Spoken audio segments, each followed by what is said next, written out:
السلام علیکم ورحمۃ اللہ وبرکاتہ۔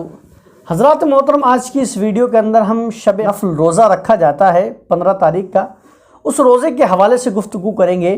اس کے اندر ہم 3 بیان سننے والے ہیں۔ پہلا جو بیان ہم سنیں گے مفتی طارق مسعود، یہ بھی دیوبندی، مولانا طارق جمیل، یہ بھی دیوبندی، اور مفتی عبدالواحد قریشی ہیں، وہ بھی دیوبندی۔ لیکن آپ دیکھیں گے کہ یہ تینوں دیوبندی ہیں، لیکن مفتی طارق مسعود کا ایک الگ مسئلہ چل رہا ہے اور یہ دونوں ایک الگ مسئلے کی طرف جا رہے ہیں۔ پہلے تو آپ یہ ویڈیو دیکھیے کہ جس کے اندر مفتی طارق مسعود کیا کہہ رہا ہے کہ روزے کے بارے میں، اس کے بعد ہم مولانا طارق جمیل کی ویڈیو سنیں گے اور مفتی عبدالواحد قریشی کی ویڈیو سنیں گے۔ پہلے آپ سنیے یہ طارق مسعود کی ویڈیو۔ جو لوگ 15 شعبان کی رات اسپیشل جاگ کر عبادت کرتے ہیں اور روزے کا بھی اہتمام کرتے ہیں، کیا یہ حدیث سے ثابت ہے؟ انجم سیالکوٹ۔ 15 شعبان کا روزہ تو کسی صحیح حدیث سے ثابت نہیں ہے، اس لیے اس کو تو چھوڑ دینا چاہیے اس کو، اور کیونکہ ضعیف حدیث سے بہرحال کسی عمل کا ثبوت نہیں ہوتا۔ 15 شعبان کے روزے کے بارے میں جو حدیث ہے وہ ضعیف ہے، تو اس سے عمل ثابت نہیں ہوتا۔ تو حضرات محترم، جیسے کہ آپ نے مفتی طارق مسعود کی یہ ویڈیو سنی، اس نے کہا کہ شب برات کے روزے کی کوئی صحیح حدیث ہمیں ملتی نہیں ہے، اس کو تو چھوڑ دینا چاہیے، اس کو تو رکھنا ہی نہیں چاہیے۔ اب آپ سنیے مولانا طارق جمیل کی ویڈیو۔ 15 شعبان بھی ہے اور اس رات کو میرے نبی کی صبح کو روزہ رکھتے تھے، اور اس روزے کی فضیلت یہ ارشاد فرمائی کہ 15 شعبان کا روزہ پچھلی 15 سے اس 15 کے درمیان جتنے گناہ ہوتے ہیں سب کی معافی کروا دیتے۔ ایک دن کا روزہ سارے پورے سال کے گناہ معاف فرما دیتے۔ تو حضرات محترم، جیسے کہ آپ نے مولانا طارق جمیل کی ویڈیو سنی، انہوں نے کیا فضیلت بیان کی کہ 1 سال کے گناہ معاف فرماتا ہے اللہ تبارک و تعالی۔ اگر کوئی شخص شب برات کا جو روزہ رکھتا ہے 15 تاریخ کا، اللہ تعالیٰ 1 سال کے گناہ معاف فرماتا ہے۔ اب آپ ویڈیو سنیے مفتی عبدالواحد قریشی کی۔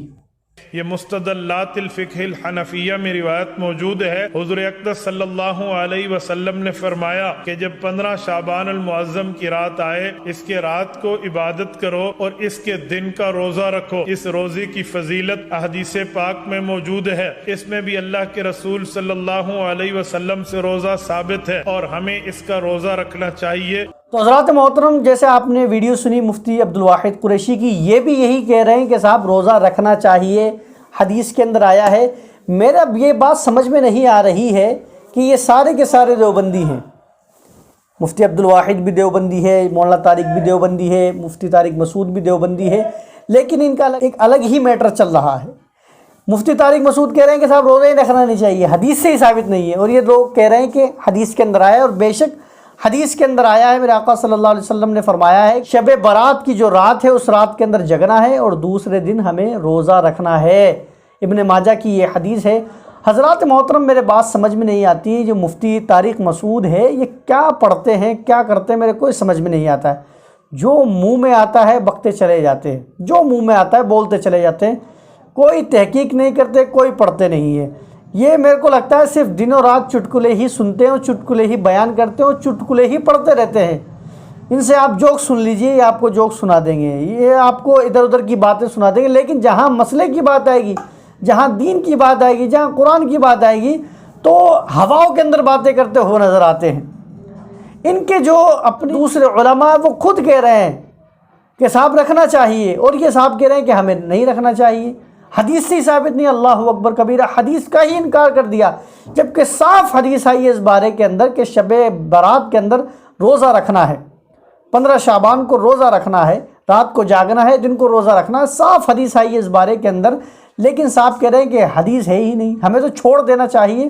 ارے بھائی، اگر کوئی شخص اللہ کی بارگاہ میں روزہ رکھ رہا ہے، اللہ کے لیے روزہ رکھ رہا ہے، رات کو جاگ کر عبادت کر رہا ہے، تو مفتی صاحب آپ کو کیا پریشانی ہو رہی ہے؟ آپ کو کیوں تکلیف ہو رہی ہے؟ آپ کیوں لوگوں کے پیچھے پڑے ہوئے ہیں کہ وہ عبادت سے دور ہو جائیں، اللہ کے در سے دور ہو جائے، رسول اللہ کے در سے دور ہو جائے؟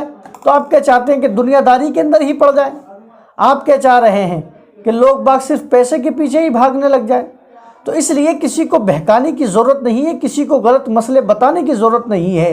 اور میں تو یہ کہتا ہوں کہ شب برات ہی نہیں، پورے سال میں اگر کوئی شخص کسی دن بھی روزہ رکھ رہا ہے تو کسی انسان کو یہ اجازت نہیں ہے کہ وہ اس کو روکے، ان دنوں کے علاوہ جن دنوں کے اندر اللہ اور اس کے رسول نے منع فرمایا کہ ان میں